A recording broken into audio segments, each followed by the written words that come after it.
জীবনে তিনটি বিষয় আছে, তিনটি বস্তু আছে, তারা যেন আপনাকে কখনো বশে না করে নিতে পারে। প্রথম হলো ধন। ধন যতক্ষণ আপনি ব্যবহার করতে থাকেন, যতক্ষণ তা আপনার কাজে আসছে, ততক্ষণ ঠিক আছে, এই ধন আপনার কাছে অমৃত। কিন্তু যখন এই ধন আপনাকে ব্যবহার করতে শুরু করে, বুঝে যাবেন যে আপনার পতনের সময় শুরু হয়েছে। দ্বিতীয় বিষয়, ফেলে আসা অতীত। যাই করুন, আপনি অতীত পাল্টাতে পারবেন না, আর এই সত্যিটা আপনিও জানেন। কিন্তু তাও এর বশবর্তী আমরা হয়ে পড়ি, আর যখন তাই হয়, তখন এই সংসারে আমরা যেখানেই যাই না কেন, যত বড়ই সুখ লাভ করি না কেন, সেই সব আমাদের কাছে তিক্ত বলে মনে হয়।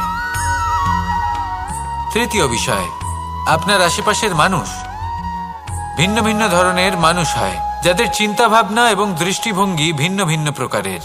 যদি এদের বশবর্তী আপনি হয়ে পড়েন, তাহলে কেউ বলবে এটা করো, এটা ভালো। কেউ বলবে এটা করো না, ওটা করো, ওটা ভালো কাজ।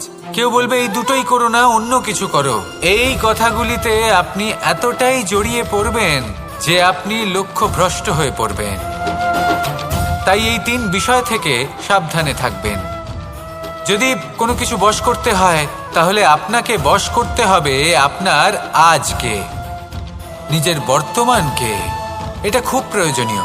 এটা ভাববেন যে এই সময়ের সদ্ব্যবহার আমি কিভাবে করব, সময়কে শাসন কিভাবে করব, ওই কর্ম কিভাবে করব যাতে ভবিষ্যতে কখনো আমার আফসোস না হয়, বরং এই সংসার আমাকে নিয়ে গর্ব করবে, সেই কর্ম করুন।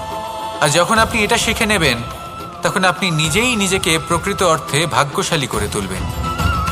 আসুন আমার সাথে ভালোবেসে বলুন, রাধা রাধা।